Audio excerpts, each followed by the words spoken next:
So for those of you who don't know me, I'm actually a global television store. True story. I've had 4 TV series in the last 3 years. 2 of them have been canceled before they were launched, and 2 were canceled within 6 weeks. Let's recap. If we want to juice this thing, if we want to put a cattle prod up the ass of the economy. Bloomberg, the most trusted name in financial news. Not for long. I'm going to do whatever I can for this country of ours. Oh, Jesus Christ. Jeez, come on, dude. You're 0 for 2. Are you stuck? Face for podcasting. So first insight of the day, I'd like to be the first person to welcome you to the last TED. Okay. By the way, it's clear, what's it called? What are we here for? The Brave and the Brilliant? It's clear that Chris is a frustrated soap opera producer. Essentially what we have here is a telenovela where after a night of unbridled passion between Bill Gates and Malcolm Gladwell, they give birth to their bastard love child, Simon Sinek. Okay, I start us with a question. Do we love our children? Sounds like an illegitimate question, right? Well, I'm going to try and convince you otherwise. Essentially, as we go down generations, we're seeing that for the last 2 generations, people are making less money on an inflation-adjusted basis. In addition, the cost of buying a home, the cost of pursuing education continues to skyrocket. So the purchasing power, the prosperity, is inversely correlated to age. Simply put, as we get younger, we're taking away opportunity and prosperity from our youngest.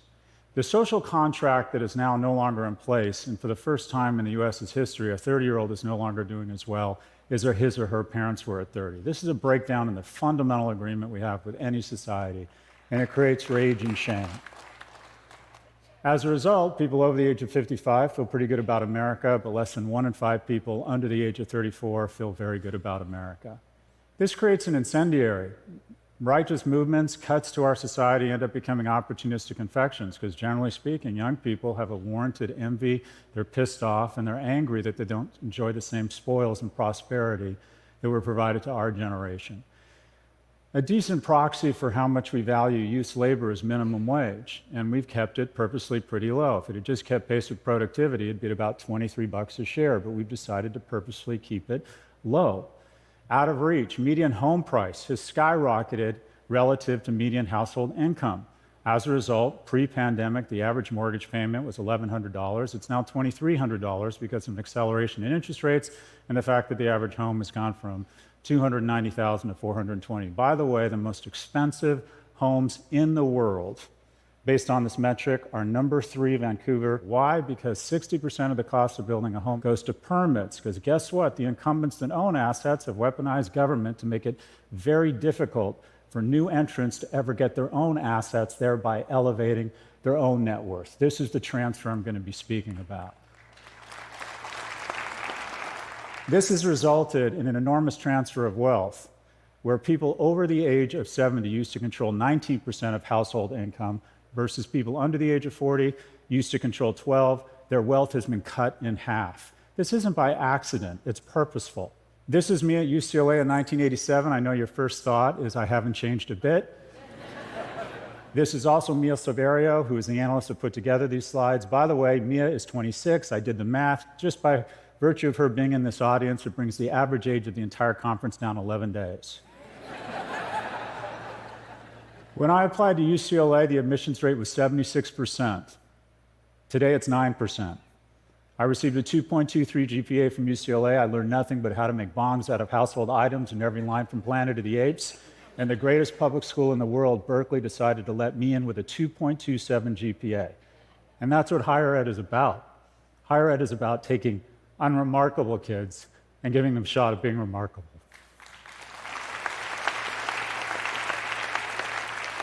And every year, it's gotten more expensive. Higher ed and homes, and the ability, not only is higher ed incredibly expensive, it's not accessible, because me and my colleagues are drunk on luxury, and I'll come back to that. We've embraced the ultimate strategy. Me and my colleagues in higher ed wake up every morning and ask ourselves the same question when we look in the mirror. How can I increase my compensation while reducing my accountability? And we have found the ultimate strategy. It's called an LVMH strategy, where we artificially constrain supply to create aspiration and scarcity such that we can raise tuition faster than inflation. And old people and wealthy people have done the same thing with housing. All of a sudden, once you own a home, you become very concerned with traffic, and you make sure that there's no new housing permits. And here is a memo to my colleagues in higher ed. We're public servants, not fucking Chanel bags.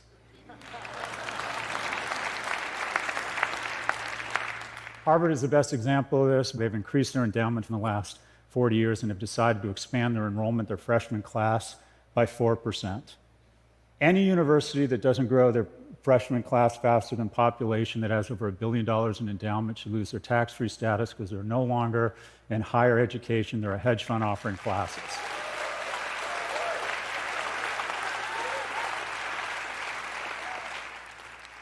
My first recommendation: Biden should take some of that $750 billion earmarked to bail out the 1/3 of people that got to go to college on the backs of the 2/3 that didn't, and give $1 billion to our 500 greatest public institutions, size adjusted, in exchange for three things. One, they use technology and scale to reduce tuition by 2% a year, expand enrollments by 6% a year, and increase the number of vocational certifications and non-traditional four-year degrees by 20%. Where does that get us? In just 10 years, that doubles the freshman seats and cuts the cost in half. This isn't radical. This is called college in the 80s and 90s. Another transfer of wealth. Look at what's happened to wages. Oh, they've gone up, not as much as corporate profits. There's a healthy tension between capital and labor. For the last 40 years, capital has been kicking the shit out of labor. Well, you think, whoa, what about wages, right? They've gone up. Well, if you compare them to the S&P, they barely register. It's been an amazing time to own assets, but your attempt to get the certification or the income such that you can acquire assets has gotten harder and harder. In my class of 300 kids, it's never been easier to be a billionaire. It's never been harder to be a millionaire. By the way, our job in higher ed isn't to identify a top 1% of people who are freakishly remarkable or have rich parents and turn them into a superclass of billionaires. It's to give the bottom 90 a chance to be in the top 10. You know who doesn't need me or higher education? The top 10%. The whole point of higher ed is to give the unremarkables, i.e. yours truly, who was raised by a single immigrant mother, a shot at being remarkable. The transfer has been purposeful. While the cohorts, corporations, and the ultra-wealthy continue to garner more and more of our wealth, we have decided, I know, if they win the gold, let's give them the silver and the bronze, and let's lower their taxes. This transfer is purposeful. It's not by accident. And it works. Senior poverty is way down, and we should celebrate that. Meanwhile, child poverty is flat to up. The third rail, I'm going to talk about Social Security. It would cost $11 billion to expand the child tax credit, but that gets stripped out of the infrastructure bill. But the additional $135 billion a year to Social Security, that flies right through Congress. And every year we transfer $1.4 trillion from a cohort that is increasingly doing less well to the cohort that is the wealthiest cohort in the history of this planet. I'm not against Social Security, but the criteria should be if you need it, not whether you have a catheter. 80% of you have absolutely no reason to ever take Social Security. It is bankrupting our nation, and we have fallen under this mythology that somehow it's this great social program. No, it's not. It's the great transfer of wealth from young to old. How is this happening? Because our representatives are, in fact, representative. Old people vote. Washington has become a cross between the land of the dead and the Golden Girls. Quite frankly, this is fucking ridiculous. And if I sound ageist, I am. And you know who else is ageist? Biology. When Speaker Pelosi had her first child, get this, 2/3 of households didn't have color televisions, and Castro had just declared martial law. But she's supposed to understand the challenges of a 17-year-old girl who's 5'9", 95 pounds, getting tips on dieting and extreme dieting from Facebook. She's supposed to understand the challenges that a 27-year-old single mother face. By the way, young and dreamy. Young and dreamy.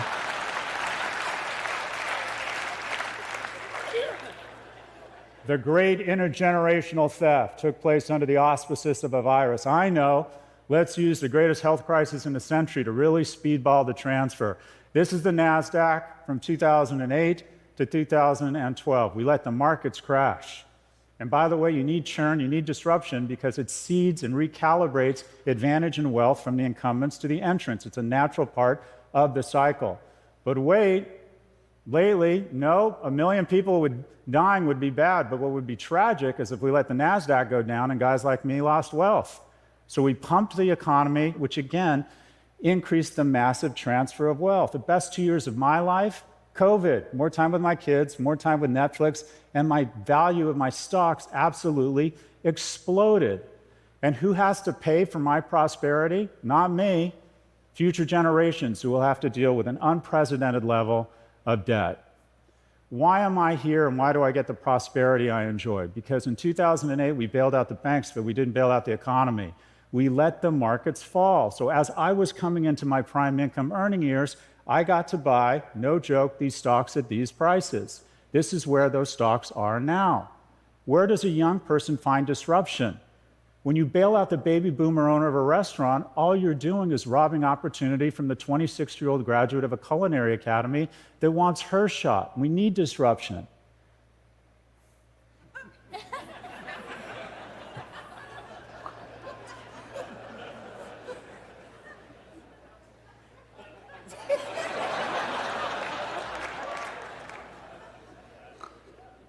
I just like this slide. It has no context or relevance.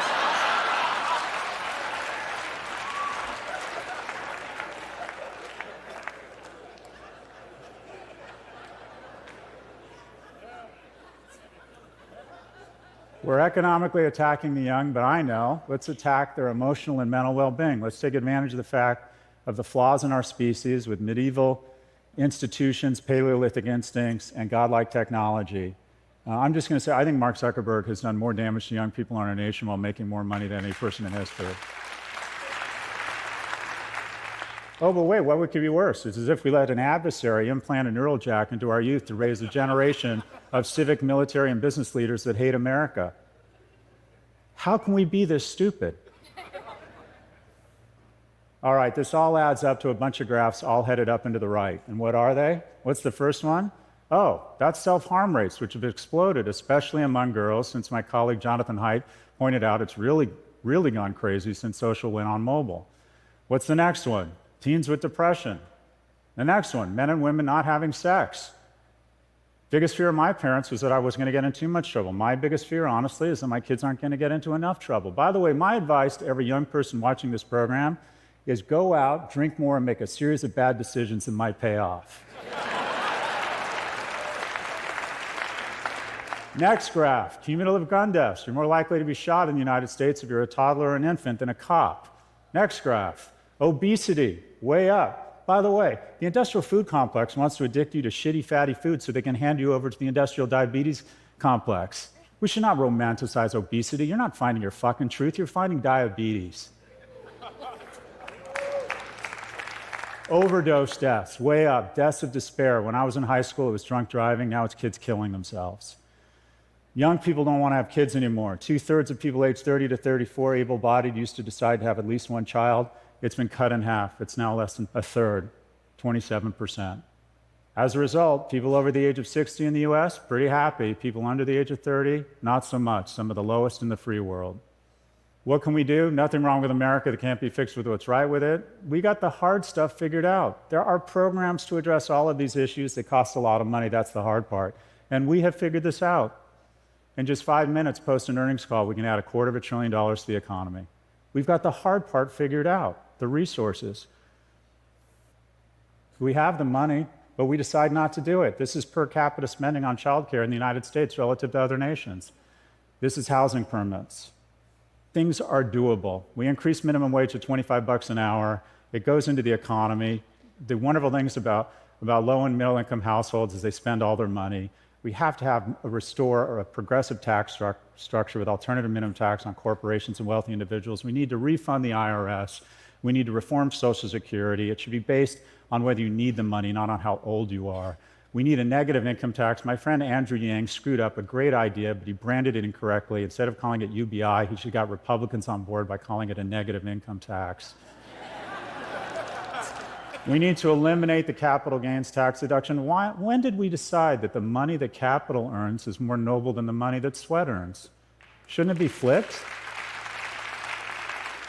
We need to remove 230 protection for all algorithmically elevated content. We need identity verification. The reason we can have identity verification is because we have a First Amendment. Break up big tech. We have monopolies that are incurring greater and greater costs on every small business and parents because, again, see above, our representatives don't understand these technologies. We need to age-gate social media. There's absolutely no reason anyone under the age of 16 should ever be on social media. We need universal pre-K. We need to reinstate the expanded child tax credit. We need term limits, see above Andrew Yang. We need income-based affirmative action. Any visible signs of affirmative action make no sense at all. You would rather be born gay or non-white in the United States today than poor, and that's a sign of our progress and our need to recalibrate who we give advantage to. Affirmative action, of which I'm a beneficiary of, I got Pell Grants, I got unfair advantage. Affirmative action is a wonderful thing, and it should be based on color. It should be based on green, how much money you have or don't have.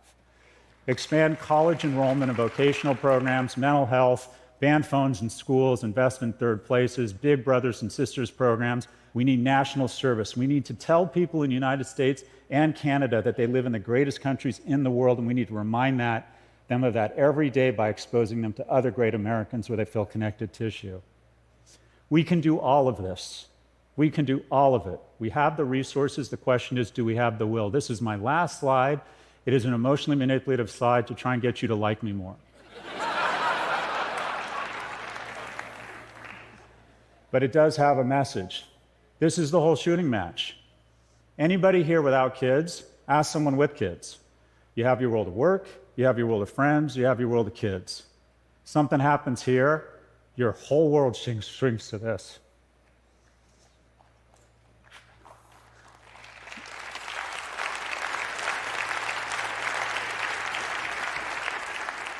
So I present, as I wrap here, with just a few questions. One, if you acknowledge that our kids are the most important thing in our lives, that everything else we do here is meaningful, but our kids' well-being and prosperity is profound.